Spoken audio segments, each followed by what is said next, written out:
Ever imagine having to buy a burial plot? Right. Not really something you want to add to the to-do list, is it? Not at the top, no.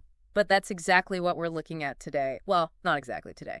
It's a real estate deal from thousands of years ago, found in the book of Genesis, chapter 23. Okay. We're diving into the story of Abraham buying a burial plot for Sarah, and let me tell you, this ancient land deal, it's surprisingly relevant even now. Oh, absolutely. It gives us such a unique perspective on the culture, the laws, even the belief systems of that time. It's like a snapshot. Exactly. So we're going with an excerpt on My Christian Space, MCS, Genesis chapter 23, for this deep dive. Okay. Now, I know buying a burial plot doesn't sound like the most exciting place to start, but trust me on this. This story, it's got twists and turns. Definitely does. It touches on some pretty universal themes, too. Yeah. Faith, leaving something behind, feeling like you belong. These are things we still grapple with today. For sure. Okay, so picture this. Sarah's passed away. She's 127 years old. Wow. I can barely keep a cactus alive that long. Right. Abraham, he needs to find a place to bury her. Sounds simple enough, right? Here's the thing. He's basically a foreigner in Canaan. And that's where things get interesting. Oh, yeah. The Hittites, they were the ones living there at the time, and they actually offered him a free tomb, like a gesture of respect. They even called him a prince of God. It's like ancient VIP treatment. Exactly. But, and here's where it takes a turn, Abraham insists on paying. He wants to buy the land. He did. And, it was really about making it official. You have to remember, he was living in a nomadic culture. Owning land, it was a huge statement. Right, it's like putting down roots. It's saying, this is home. Exactly. Yeah. It wasn't just accepting a gift. By purchasing the land, Abraham was showing his commitment to this place, to the covenant he believed God made with him. And it's fascinating. The Bible actually gets into the nitty-gritty of the deal itself. 400 silver shekels, they had witnesses there. It's like they knew this was going to be important, right? Like thousands of years later, we'd be talking about it. Totally. But it really shows you how important transparency and having things be official were even back then. Think about that. Thousands of years ago, they had systems in place to make sure these transactions, these agreements, were taken seriously. It makes you realize some things really are timeless, huh? Absolutely. Okay, but there's another layer to this. This wasn't just any random piece of land. We're talking about the Cave of Machpelah in Hebron. Ah, the Cave of Machpelah. So much significance there. Even the name itself is important. Machpelah, it means double or pairs. Okay, now I'm really intrigued. Pairs, like what? Well, it's interesting because the name actually foreshadows what this cave will become. It ends up being the final resting place, not only for Abraham and Sarah, but also for Isaac and Rebekah and Jacob and Leah. Wait a minute, all those biblical figures? I know. All in the same cave? All laid to rest in the same place. Wow.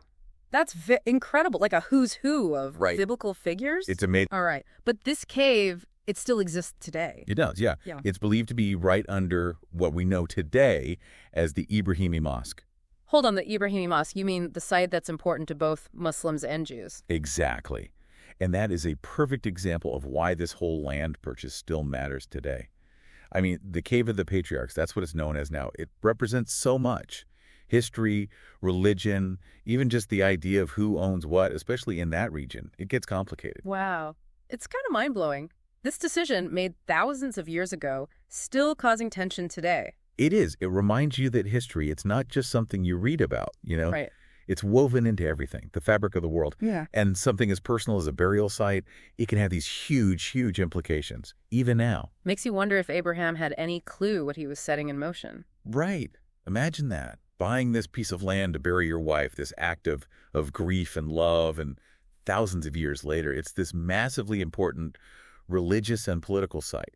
It makes it all feel so real, so human. I mean, you think of these biblical figures as larger than life, but here's Abraham, just a guy trying to bury his wife, honor their bond. Absolutely. And it's that Yeah. blend of the personal, the historical, that makes it so powerful. These choices that we make, even the ones that come from a place of grief or love, they can have ripple effects, Yeah, throughout history. absolutely. So we've talked a lot about the purchase, the location, all of that, but I'm curious, for anyone listening who's not as familiar with the Bible, why does this story still matter? What's the bigger picture here? It's a great question. Yeah. For some people, it's way more than just a land deal. It's this powerful symbol. It represents God's covenant with Abraham and all of his descendants. Okay. You know, a promise of a homeland. So it's literally like this physical piece of faith Exactly. rooted in the earth. It's the connection they can actually touch. It connects them to their past. It's a place where they can almost feel the presence of everyone who came before. That's powerful. And you know what's interesting? Even for someone like me who isn't particularly religious, I can still feel the weight of history there. Yeah. You know, the idea that something like buying a burial plot, that act could echo through thousands of years Yeah. and still mean something. It's wild. It is incredible. It really shows the power of place, Yeah, the power of connection. Really, it's these human stories that connect us all through time. for sure. It makes you think, what would it be like to visit that cave today? The Cave of the Patriarchs?